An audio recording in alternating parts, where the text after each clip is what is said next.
پھر آپ کو یاد ہوگا کہ جب عمران خان صاحب کی حکومت تھی تو نواز شریف صاحب کی تقریروں پر اور ان کے بیانات پر پیمرا نے پابندی لگا دی.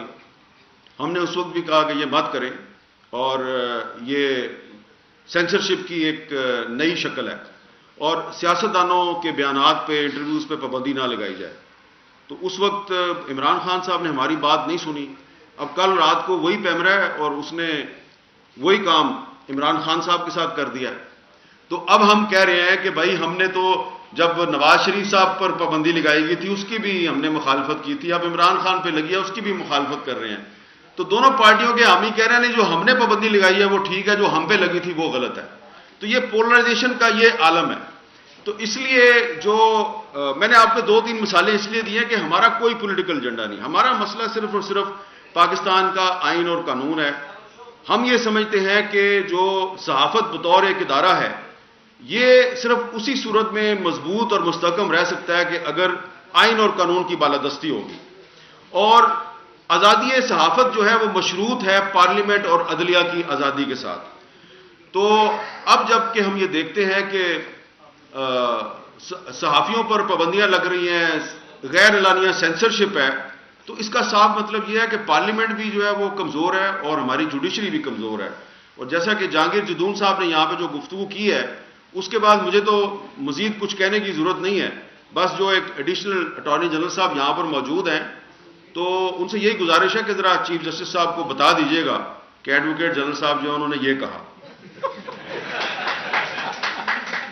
اور اس کے بعد یہ نہ ہو کہ ان کے خلاف کوئی آپ کنٹیمپٹ کا نوٹس دے دیں ایڈوکیٹ جنرل صاحب کو, کیونکہ میں بھی ان کی تائید کر رہا ہوں. تو عرض صرف یہ کرنا ہے کہ جدون صاحب نے آپ کو یہ بھی بتایا کہ انہوں نے وہ ایک اے سی صاحب جو ہیں جنہوں نے جن کے حکم پر یہ ساری کارروائی ہوئی تھی اور جن کا نام جو ہے وہ ثاقب بشیر صاحب کی جو تھانہ رمدہ میں درخواست ہے اس میں ان کا نام بھی ہے, انہوں نے ان کو کہا کہ ایف آئی آر تو صحافیوں پہ ہونی چاہیے تھی لیکن شکر کریں کہ ہم نے ان کے خلاف ایف آئی آر درج نہیں کی. تو اب ہم بڑی ہی عزت اور احترام سے جناب وزیر قانون صاحب کی خدمت میں یہ گزارش کرتے ہیں کہ جناب والا پہلے تو ایک شعر عرض ہے کہ کچھ لوگ جو سوار ہیں کاغذ کی ناؤ پہ, کچھ لوگ جو سوار ہیں کاغذ کی ناؤ پہ تہمت تراشتے ہیں ہوا کے دباؤ پہ.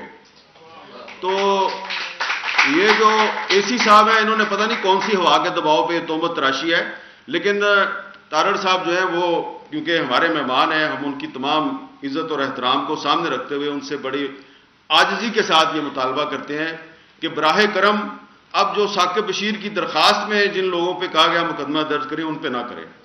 آپ پلیز ثاقب بشیر اور اس کے ساتھیوں اور میرے خلاف مقدمہ درج کریں.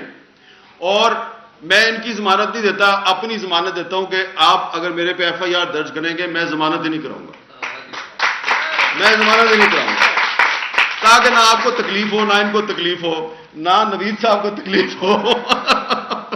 کیونکہ دیکھیں ہمیں بھی سارا پتہ ہے کہ یہ جو اے سی صاحب ہیں ان کے اوپر جو ڈی سی صاحب ہیں وہ کدھر سے آئے ہیں, کہاں کہاں انہوں نے سرو کیا ہے, اور اوپر جو پھر ڈی آئی جی صاحب ہیں جن کو چیف جسٹس صاحب کہتے ہیں کہ ہم نے کہا کہ انکوائری کریں, اور پھر جو آئی جی صاحب ہیں سب کا پتہ ہے ہمیں.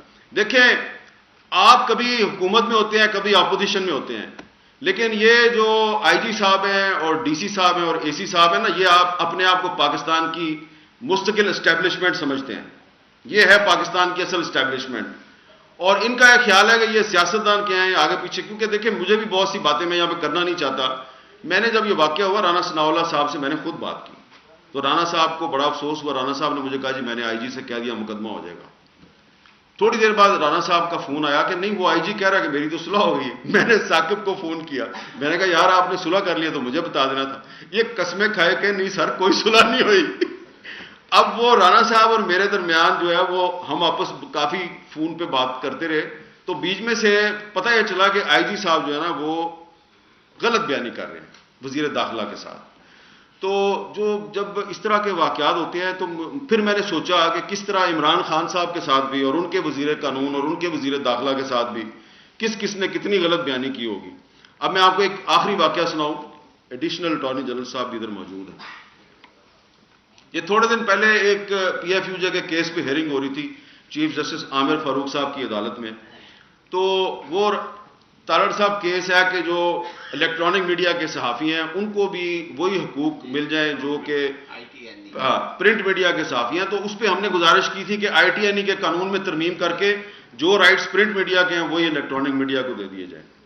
اس کی کئی ہفتوں سے ہیئرنگ ہو رہی ہے بار بار اور مجھے انہوں نے امائکس بنایا ہوا ہے چیف جسٹس صاحب نے, اطہر من اللہ صاحب نے بنایا تھا اور ابھی بھی وہ سلسلہ چل رہا ہے. تو پچھلی ہیئرنگ پر ایک پروپوزڈ لا پیش کیا گیا آئی ٹی این ای کے قانون میں نہیں, پیمرا لا میں, پیمرا آرڈیننس 2002 میں ترمیم کا ایک قانون پیش کیا گیا کہ جی یہ ہم ترمیم کر رہے ہیں جی, تو اس سے ان کے مسئلے حل ہو جائیں گے. وہ جناب قاضی صاحب بھی تھے, ثاقب بشیر صاحب بھی تھے, یہ رضوان صاحب بھی تھے. تو ہم سب نے کہا جی کہ اس میں یہ لکھا ہوا ہے, ہم نے پڑھ کے سنایا کہ تنخواہ نہ ملنے کا مطلب یہ ہے کہ 6 مہینے تک اگر کسی کو تنخواہ نہ ملی ہو تو پھر یہ سمجھا جائے گا کہ اس کو تنخواہ نہیں ملی 6 مہینے.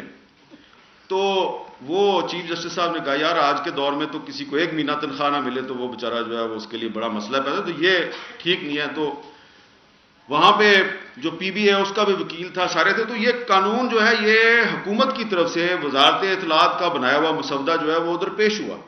تارڑ صاحب ایڈیشنل اٹارنی جنرل صاحب جو ہیں وہ اس کی گواہی دیں گے, ان کی فائل میں ابھی تک لگا ہوگا قانون.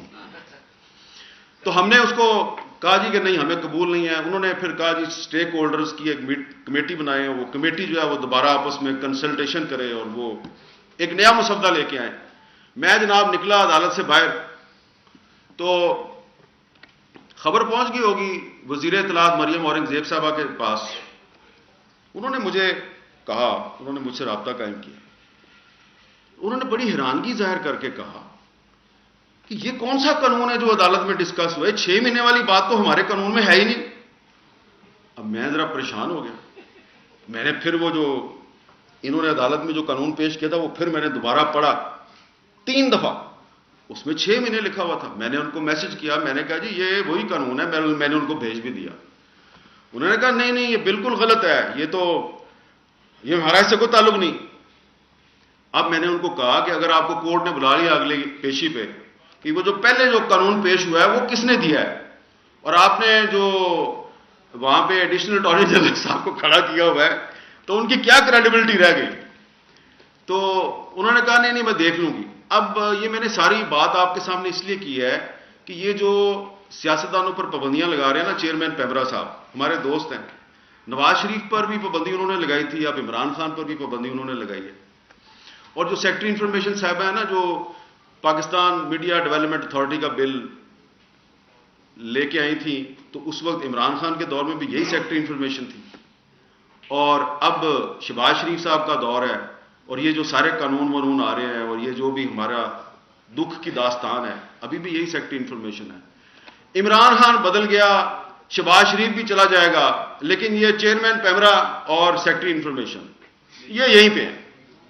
تو آپ کو صرف میں فوڈ فار تھاٹ یہ دے رہا ہوں کہ ان لوگوں کی باتوں میں نہ آیا کریں. یہ آئی جی صاحبان, یہ سیکٹری صاحبان یہ آپ کے ساتھ غلط بیانی کرتے ہیں, جس طرح امبیرس کیا ہے مریم اورنگزیب کو کہ وہ کوئی اور قانون بنا کے بیٹھی ہوئی ہے, عدالت میں آ کے کوئی اور قانون پیش کر دیا ہے. تو انہاں دے رہو گے نا تو انہاں نے تہاڈی بےزتی کرانی ہے, انہاں کو بچ کے رہو. بہت بہت شکریہ.